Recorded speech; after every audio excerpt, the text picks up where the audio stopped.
નમસ્કાર મિત્રો, HD news ચેનલમાં આપનું હાર્દિક સ્વાગત છે। મિત્રો, કોરોનાની રસીને લઈને સૌથી મોટા સમાચાર આપણા પ્રધાનમંત્રી નરેન્દ્રભાઈ મોદી તરફથી પ્રાપ્ત થઈ રહ્યા છે। જાણો, પીએમ મોદીએ જણાવ્યો માસ્ટર પ્લાન। આધાર કાર્ડ નહીં પણ જો આ કાર્ડ છે તો જ મળશે દવા। શું છે સંપૂર્ણ વિગત? તે સંપૂર્ણ વિગત આ ચર્ચા કરીએ વિડીયોમાં। તે પહેલા તમે જો હજી સુધી અમારી ચેનલને સબસ્ક્રાઇબ ના કરી હોય અને સૌપ્રથમ વખત વિડીયો જોઈ રહ્યા હો તો સબસ્ક્રાઇબ કરજો, તેમજ બાજુમાં આપેલા લાલ બટન દબાવવાનું પણ ભૂલશો નહીં, જેથી તમને દરેક પ્રકારના અપડેટો પ્રાપ્ત થઈ શકે। તો વિગતે ચર્ચા કરીએ। મિત્રો, વડાપ્રધાન નરેન્દ્ર મોદીએ આ સ્વતંત્રતા દિવસ ઉપર લાલ કિલ્લા પરથી એક એલાન કર્યું હતું કે દેશના તમામ નાગરિકોને નેશનલ ડિજિટલ હેલ્થ મિશન અંતર્ગત હેલ્થ કાર્ડ ઇસ્યુ કરવામાં આવશે। હવે 2 મહિના બાદ પીએમ મોદીએ ફરી એક સંકેત આપ્યો છે કે ડિજિટલ હેલ્થ આઈડી નો ઉપયોગ રસીકરણ માટે સુનિશ્ચિત કરવામાં આવી શકે છે। મિત્રો, ગ્રાન્ડ ચેલેન્જીસની વાર્ષિક બેઠક સંબોધિત કરતા ઉદ્ઘાટન ભાષણમાં મોદીએ વ્યક્ત કર્યું હતું કે કોરોના સંક્રમણની રસી વિકસિત કરવાના મામલામાં આપણે સૌથી આગળ છીએ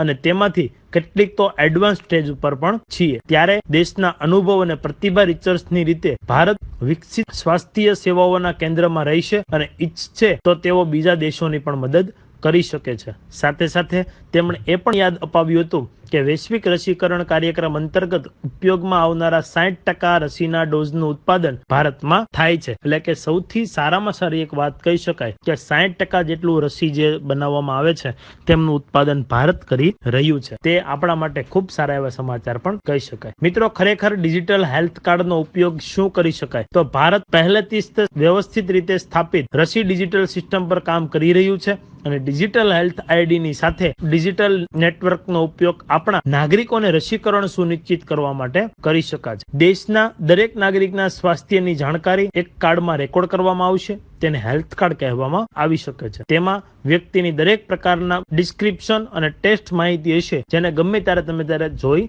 શકો છો। દર્દીનો હેલ્થ ડેટા રાખવા માટે ડોક્ટર, હોસ્પિટલ અને ક્લિનિક એક સેન્ટ્રલ સર્વર સાથે સંકલન કરી શકે છે। તેમાં આ યોજના દેશના નાગરિકો અને હોસ્પિટલો માટે સ્વૈચ્છિક રહેશે। એટલે કે તમે જો ડેટા ડિજિટલ હેલ્થ કાર્ડ બનાવવા માંગતા હોય તો જ તમે બનાવી શકો છો। એટલે કે તમે આ યોજનાનો કોઈ પણ પોતાની ઈચ્છાથી સામેલ થઈ શકે છે। તેમાં પ્રાઇવેસીનું ખાસ ધ્યાન રાખવામાં આવશે। કાર્ડ બનાવવા માટે તમને એક સિંગલ યુઝર આઈડી મળશે અને આ આઈડી થી જ તમે લોગિન કરી શકો છો, જેથી તમારું કોઈ પણ પ્રકારની માહિતી કોઈને પ્રાપ્ત ના થઈ શકે। કાર્ડ કેવી રીતે બનશે તેની જાણકારી હજી સુધી જાહેર કરવામાં નથી આવી, પરંતુ આ યોજનાને 4 ફીચર્સની સાથે શરૂ કરવામાં આવશે, જેમાં health ID, health record, digi record, doctor અને હેલ્થ ફેસિલિટી મળી શકે છે। અને આ યોજનામાં ઈ ફાર્મસી અને ટેલિમેડિસિનની સુવિધા પણ હશે। એટલે કે સંપૂર્ણ 4 માહિતીને અનુસક્ષીને આ ડિજિટલ હેલ્થ કાર્ડ બનાવવામાં આવી શકે છે। આનો ઉપયોગ કરીને જ રસીકરણ આપવામાં આવશે। તો આવી જ અપડેટો